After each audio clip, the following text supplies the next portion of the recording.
各位朋友，大家好，歡迎嚟到冰姐的花人生。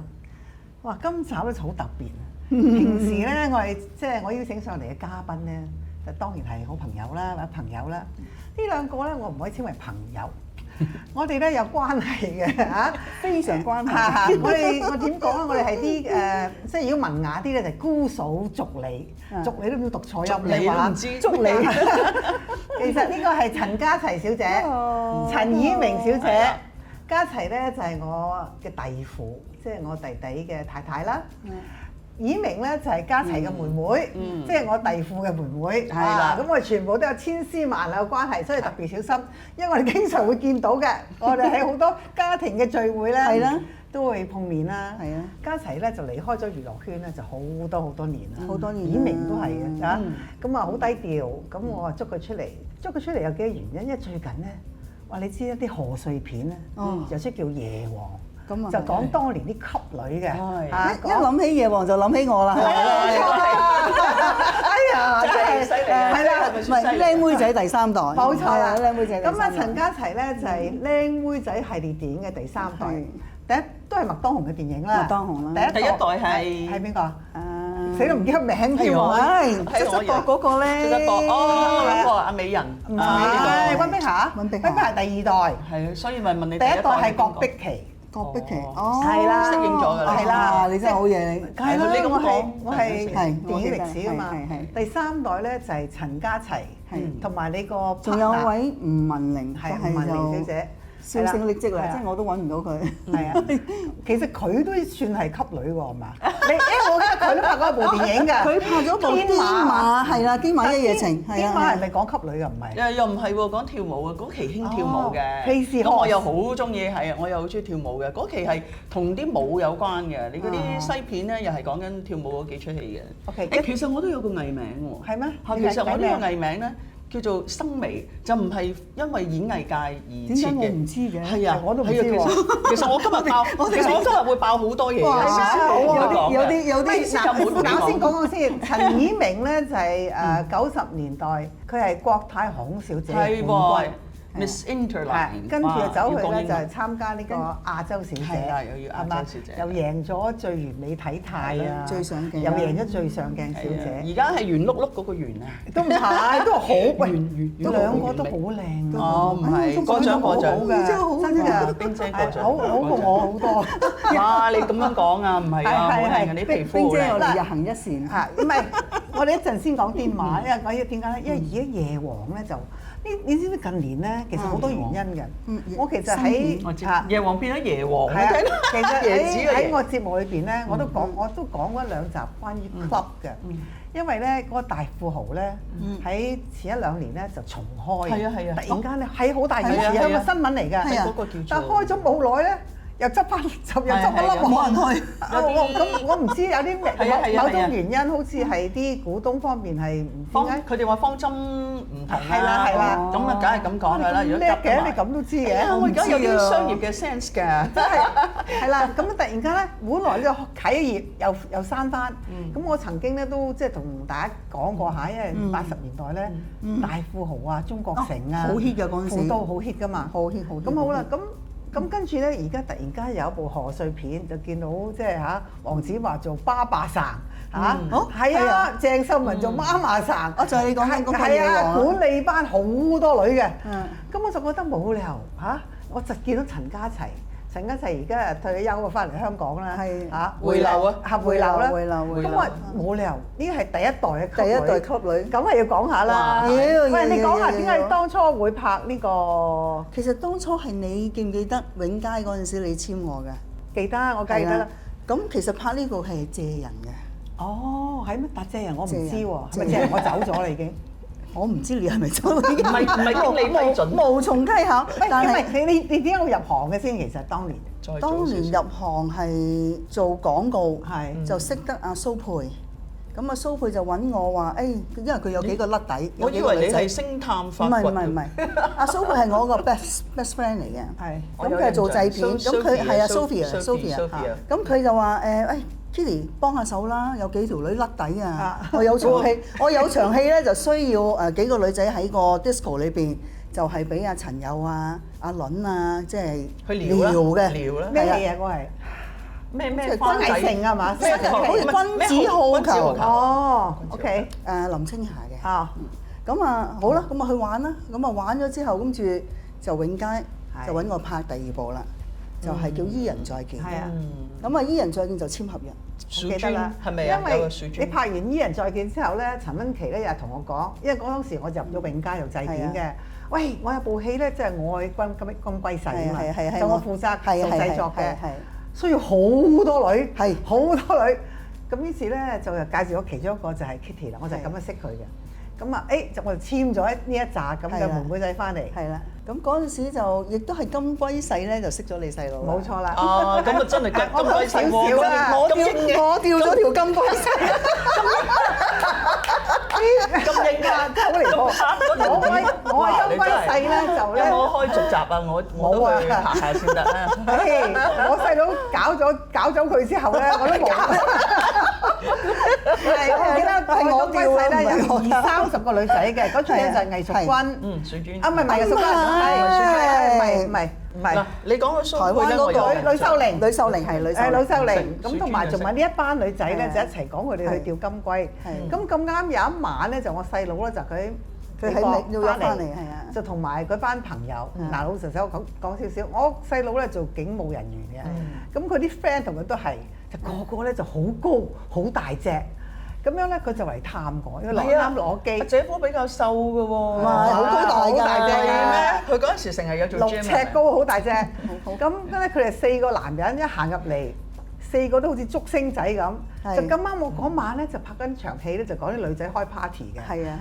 哇！呢4個大漢合嚟咧，成班女仔咧就眼金金，就望住晒。咁流晒口水。咁佢點樣釣到個金龜咧？我又好好奇。我唔知佢哋點啊，唔想問啊。脫穎而出咧佢。總之咧幾個人係啊，幾個人爭㗎呢啲。咁就因為我脫穎而出啦。嗰個年代好似係男追女緊要啲喎。嗰個年代好多咩精裝追女仔㗎嘛。嗰陣時女嘅好搶手㗎喎。好渴，係啊！唔係㗎，嗰陣時我好前衞㗎，係女追男㗎。係啊，都係我調翻嚟嘅金龜婿，係㗎。咁即係咁樣識我細佬嘅。咁之後咧，咁之後拍完嗰部戲之後，你就借你俾拍麥當雄拍呢部戲。咁其實呢部戲都好多趣事嘅。咁啊，其中有一幕，最近阿陳導演啊，陳果導演有講起啦。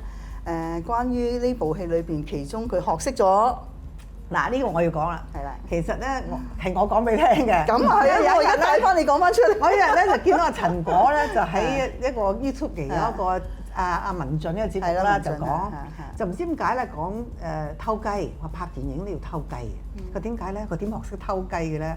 佢就係咧當年咧走去拍《午夜麗人》。哇！嗰條女嗰個陳家齊咧有一場床戲。突然間唔肯做，走咗去，唔知去邊喎？點算咧？點捉佢翻嚟咧？捉唔到噶啦！咁啊死啦！成隊 crew 又喺度，咁多人喺晒度，冇理由唔拍㗎咁。於是佢咧就夾硬咧就拍。點拍咧？個導演就黎大偉，係得啦。黎大偉隻腳就好瘦嘅，咁啊好纖瘦，好幼，係啊，都滑捋捋嘅。咁於是咧就除咗條褲啦，就拍佢嗰個。好似仲剃埋毛添啊！腳毛係啱啱喺度諗談笑有膝頭咁。咁由頭到尾咧就 close up 唔見樣嘅，就當係拍咗套床戲。佢拍出嚟嘅效果好好喎，就真係即係兩個男人。其實係俾人哋一種思維去係啦，係啦，係啊。咁佢話咧，做晒㗎嘛。佢就講原來咧冇女主角咧都可以拍一個性感嘅肉搏床戲嘅。咁我就學識咗啦，原來拍電影咧就唔使咁正經嘅，可以執生，可以偷雞嘅咁。嗱，而家要訪問你啦，點解你個人咁樣㗎？你簽咗人哋部戲走鬼咗去嘅？嗱，好老實講，我簽係因為借人。而借人嘅時候，大家都有簽合約㗎嘛，合約寫明係冇床上戲㗎嘛。係咩？講明嘅，講明嘅，寫明嘅。如果我係違約嘅話，佢哋會告我，啱唔啱啊？係啱，係啦。但係我冇違約喎，我覺得我唔應該係做嗰場床上戲，我已經係做咗我需要做嘅嘢，而你要求我去做床上戲，我覺得我冇呢個必要，咁我咪走咯。哦，啱唔啱啊？你真係走咗去，真係走咗去，我真係走咗去㗎喎，即係反面大家。唔係反面喎，跟住我都有開工㗎，咁我亦都要同佢講話啊，喂，我同你簽合約，我冇寫明話有床上戲㗎嘛，大家講明㗎嘛。同埋嗰陣時陳芬琪都有講啦，佢都話喂呢場戲你唔應該拍。我亦都有諮詢過嗱，喺現場裏邊我諮詢過好多人，我問我應唔應該拍，佢哋都話你個合約裏邊冇寫明，你點解即係寫明話冇床上戲你就可以走㗎啦？咁嗰個床上戲係咪有啲咩 requirement 先？係咪要露點、露乜露物咧？問心一句啦，如果我拍得嘅話，咁佢係咪要求我好多樣嘢先？係。咁嗱，即係大家出嚟做導演亦都知道㗎。滾床單滾滾下咁樣，你可能即係甩呢樣甩嗰樣，你拍得出嚟。咁你喺外國呢個好係好 common。你睇下你而家睇嗰啲電視劇Nicole Kidman 嗰啲，佢就咁沖涼啊，喺床度碌啊，其實就成日都會以明個 point 唔同 Kidman 咩價碼啊，咩片酬啊，嗰個係 Nicole Kidman，呢個係陳嘉齊，完全唔同嘅。好 casual 咁，佢好似預咗係喂正常嘅喎。另外仲有一樣嘢就係東方人嘅思維。你明唔明啊？東方人嘅係比較保守啲，唔同話西方人係哇好 open 噶嘛，我中意點咪點，我嘴都得，甚至乎係現場真做佢哋都唔介意嘅喎。外國人係比較係啊，佢哋係 open 好多，完全係可以理解嘅。所以喺嗰段時間裏邊，我問起好多人嘅話，咁我算唔算冇演員道德咧？我都有好驚呢樣嘢，因為曾經都有雜誌寫出嚟話我冇演員道德，但係俾住係你自己當其時會點做咧？唔係，我想問你先，你嗰場戲係個對手係邊個先？有分別㗎喎，解關事㗎，咁你都好有，咁你真係好有，係咩關事添啊？咁你都好有關係嘅。咁如果嗰個好似劉德華咁樣嘅話，我當然唔介意啦。彭于晏係啊，真係唔介意㗎。咁因為係真係我偶像嚟㗎嘛。咁你個原則嘅其實都係可以，當然啦，可以走盞生喎。咁係邊個嚟先？嗰個係？咁嗰個係同一個好似練馬師咁嘅身形。嗱，因為係嫖客嚟嘅，特約嚟嘅應該，唔係特約嚟嘅。特約嚟嘅。咁嗱，第一你係又冇名氣，第二你又冇美色，又識有唔到我，啱唔啱啊？咁你又要我同你碌？即係滾床單喎，咁梗係唔制啦。明白，唔係佢會覺得猥瑣啊，同埋咧可能咧唔自然啦，同埋唔可即係做嗰個 moment 裏邊，我係做唔到咯。唔合情理。做唔到嘅話，你要我入戲，我係根本入唔到戲嘅。我亦都根本唔想做，我會抗拒咯，抗拒咪走人咯。支持你，多謝多謝多謝。但係我想問喎，咁其實因為佢嗰陣時都好細個咁。係啊，我喺美國讀緊書。係啊，你直情喺大學讀書嗰陣時。美國讀緊書。咁你咁細個，你又未去過 club，又未成，咁你拍呢部戲嘅時候咧？麥當雄帶我去 club，蕭若元帶我去 club。我哋係即係做咗好多場 rehearsal，即係會排戲啊嗰啲咁嘅嘢。佢係會帶我去 club 嗰度。現實裏邊見到好多小姐咁樣去邊間啊？你哋嗰陣時去太富豪都去過，大埔都去過，去過仲有唔記得咗啦，係富都富城嘅就好多嘅，類似咁上下啦。有啲喺個 underground 裏邊，即係地下嘅，係咪有一間中國城啊？因為嗰陣時我哋中國城未必，我哋嗰陣時拍電視劇咧，咩銀色咩姊妹花咁樣嘅，乜霓虹姊妹花定乜姊妹花，真係成班落去去睇嘢啊，去學㗎，去學啊，咁我就記得。如果唔係你點樣跟到佢哋嗰啲即係嗰啲？咪講新聞啦，咁你講嚟聽下啦，學到啲咩咧？學到啲咩？坐喺度咪睇佢哋即係點樣氹啲客啊，嗲啲客啊，飲酒啊，猜下妹啊咁樣咯。咁跟住就亦都帶我哋去咗一個房嗰度，啲小姐房啦，哇！真係五花八門，切出咁轉換衫啊！阿媽，我有個夫鐘，阿媽我又有一個夫鐘，咩叫夫鐘啊？叫咩夫 escort， 即係話個客人幫佢買全鐘咁解。咁嗰陣時學到好多嘢嘅。買全鐘即係包咗成晚，包晒佢成晚嘅，包晒佢成晚嘅。咁我又學到好多嘢從中，咁我又覺得好得意。但係咧，到我真正拍嘅時候，我又拍唔到喎。點解咧？拍唔到嘅。唔夠放，即係我冇佢哋嗰種真正做咗出嚟嗰種，即係豁出去嗰種，係啦。咁我就要即係我出嚟撈嘅啫，係咪？晚晚都要飲酒啊，飲到自己好 high。係啊，係啊，飲到自己淨係醉咗嘅時候咧，個人咧係飄飄忽忽就會跟到嗰個氣氛嗰個節奏啊。哇！唔怪之得你而家咁唔中意飲酒啦。喂，嗰時都飲到好傷㗎。但係你而家係唔好傷㗎。咁你怕俾人揩油啊？你嗰陣時即係喺啲咁多啲男人嘅有一場戲係喺個跳舞場嗰度啦，咁啊，其中有一個咧就係光頭，即係唔係光頭啦，佢啲頭髮好短嘅，咁啊同佢 gel 到好硬，咁佢個頭就屈落我個心口度，係咁喐，係咁喐。哇！咁你都冇辦法嗱，所以嗰場戲之後，佢要拔牆上去，我就驚啊！哦，唔怪得啦，而家大家明啦。因為有好多嘢咧，你係唔知嘅，你拍咗出嚟唔知，哦，突然之間有場咁嘅戲，佢個頭喺個胸部係咁捽，係咁捽，係咁捽，冇㗎，佢個機開咗，你一定要拍㗎，你明唔明啊？咁如果你喺張床嗰度，你話有冇着衫喺入邊咧？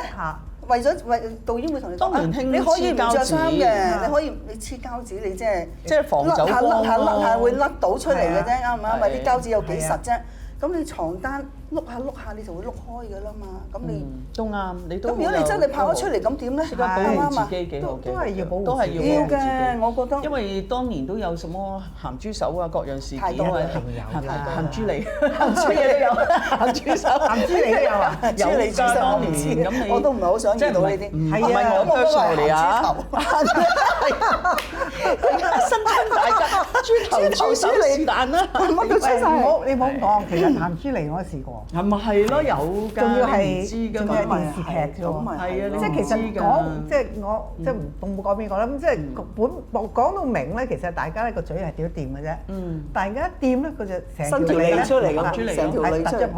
咁冇辦法。咁你真係我真係想咬落去。咁佢咪仲更加前面？咁但係覺得好前面。唔係真係好興啊！你知唔知啊？即係突然間即刻心裏邊好唔安。咁誒問翻你，如果嗰個係第二個咧，係你嘅心目中嘅偶像，嗱呢個就好有原則，係好啊！我呢樣嘢好唔舒服啊！如果你就算中意佢咧，我都突然間好反感。亦都係咁講啦，要尊重。kiss 好多時候係好自然嘅反應嚟。係啊，當你一 kiss 嘅時候，你好自然就會伸條脷出嚟。係咩？哦，你啫，我冇啊！我覺得我睇啦，你係咁嘅，我覺得會係啊，乜都出到啦！我覺得會係咯，你明唔明啊？即係呢啲係自然好自然嘅反應嚟㗎嘛，好危險，所以咪唔拍咯。唔係啊，你咁樣好危險啊！人哋會錯意啊！人哋會錯意同埋投訴翻佢鹹豬咯，俾我鹹豬脷你個導你唔係你個男主角係其實振宇哥係咪？係啦。咁唔知咧，振哥好怕醜㗎喎。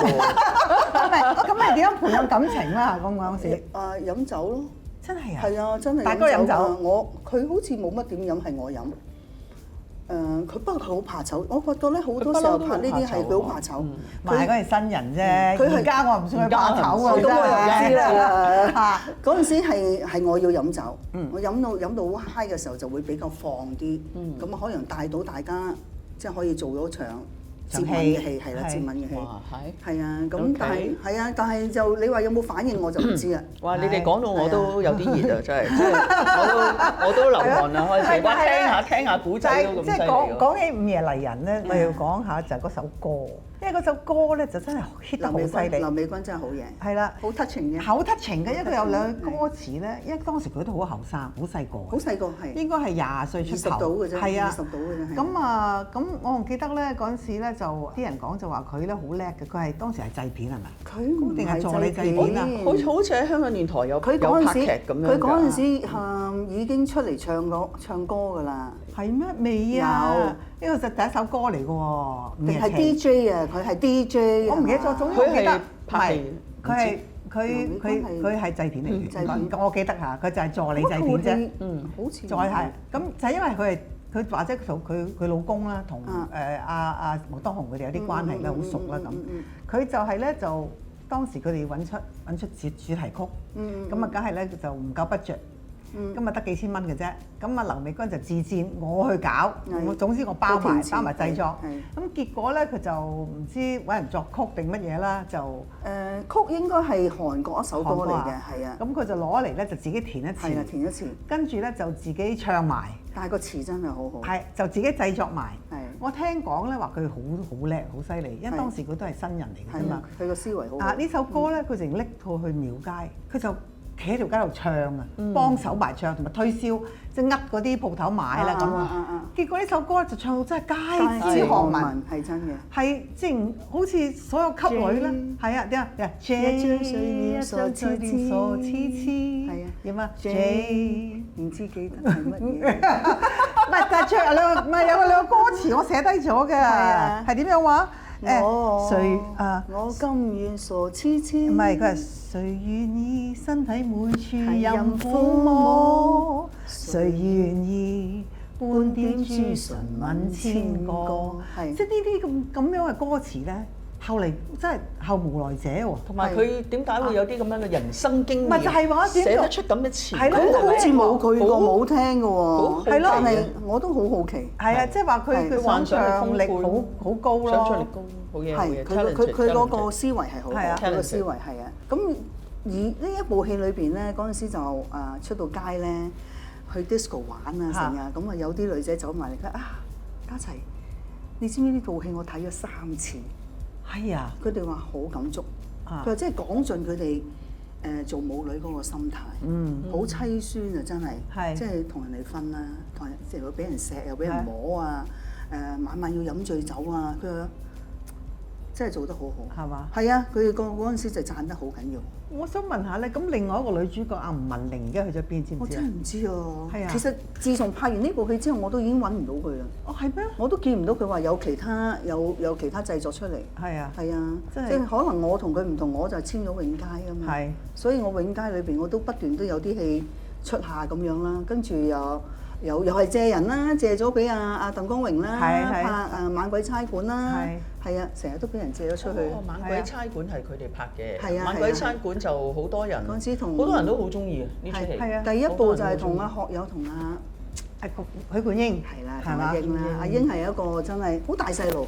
係嘛？好一個好大細路嘅人，同埋好得意喎！鬼故咧就真係好多人都仲係好中意睇喎。你咁多年後睇，同埋我嗰陣時覺得唔係太好笑嘅啫喎，唔知點解係咪？而家睇翻又好好笑喎！喂，我都係喎，而家覺得好得意喎。當時覺得唔係咁好笑。我嗰時睇就冇乜特別感覺，但係我係幾年前睇翻，係咪覺得好好笑？係咪以前啲製作同而家啲製作唔同咧？我唔知咧。以前嗰啲叫做爛笑 gap 啦，爛 gag 就好可能係得即係好掂得到你個心，係咪？而家嗰啲唔同啦，而家嗰啲比較純啊。而家嗰啲可能好多都聽唔明。咁你覺得許冠英係點咧？個人？佢係好細路咯。佢連現場佢都係玩 game 嘅。佢帶好多嘢，遊戲機啊，帶好多玩具啊。槍啊，假槍嗰啲啊，成啊，即係水槍佢都帶過翻工嘅，即係一個好大嘅大細路。有童真喎，咁啊好開心。咁佢呢個人咪應該好開心咯。佢自得其樂，好開心嘅人嚟嘅。但係我覺得佢好怕醜嘅，又係佢好少，即係佢同人交流係，即係有些少。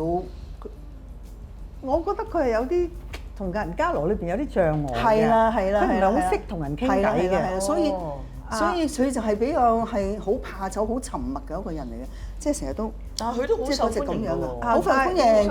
我哋個個知佢心地善良嘅，係好好人。但我記憶中佢就係一個好似都好孤立自己嘅，成日我諗佢自己有自己嘅小宇宙。冇錯，即係佢嘅小宇宙，佢中意玩。可能遊戲裏邊好多人都係咁樣。喂，但係我想問下你關於，但我哋講開級女啊嘛，冇扯遠啦。你個癲馬咧？癲馬就冇咩值得講喎。真係點解咧？你唔係要去學做 crazy horse 啊？唔使嘅，但係都好得意嘅，有啲似佢當時嘅環境，就係有啲大膽啲嘅戲咧，我唔肯拍嘅時候，佢結果咧係揾我臨記咧，就唔知個外籍人士應該菲律賓定點嗰啲製片定點揾翻嚟，咁後尾有人同我講，好似唔似你，咁我都冇辦法。咁我諗拍戲裏邊好多時咧，去到某啲位咧，即係佢係要有咁樣嘅劇情需要，佢覺得必然要有嘅，咁佢自己都要係有第啲地方會加插咗落去。咁我哋其實都幾被動嘅，冇計㗎。咁所以即係都唔緊要啦，都係一個經驗啦，即係嗰陣時咁。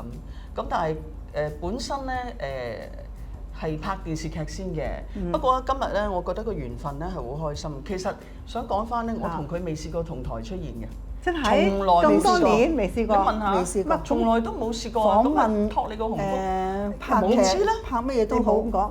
咪呢個人拍幾部戲走鬼咗啦，去嫁人啦。咁我調到金龜婿啦，金龜婿。咁電視劇啊，各樣啊，總之我哋未試過同一個場合裏邊訪問啊咩咁，即係尤其是呢10幾廿年，我諗相都唔多嗬。我哋好得意啊，所以今日咁樣傾翻偈咧，我就諗住即係講嚟同你仲多啲。係啦，係啦，係啦。咁得啦，好開心啊！好開心啊！嗱，因為我而家講俾大家聽。我哋咧今日咧就會好多傾偈嘅，係做好多集嘅。咁而家咧我就飲杯水先好唔好？好，要啊我休息陣，要啊要啊好，要啊休息陣要啊翻嚟再同大家傾啊。 OK OK，拜拜，下集見。嗱，當年咧點啊Yiming 咧就係就以陳以明呢個名咧就參加呢個國泰航空小姐啊嘛。點點解蠢乜聲你走去參加亞姐啊？我係純粹係貪玩嘅，即係唔係話打住個心喺娛樂圈做啲乜嗰啲。選咗你咪走咗去咯，辭工唔做。係咯，點知就真係發生咗喎！真係唔錯。係咯。跟佢出去玩咧，我試過係某個地方某個場合咧，哇撞到陳百強會見到，哇我開心到，如果嗰陣時有 iPhone 就好啦。即係80年代90年代咧，我哋係晚晚都蒲㗎。喜愛夜蒲，冇辦法係啦㗎，我哋興啊嘛。係啦，我就係啊唔明點解而家啲後生仔好似咧，佢哋好心虛啊，唔蒲打機㗎。好多宅男宅女喺度。一代唔同咗一代，係啊我哋嗰陣時真係好 active 㗎。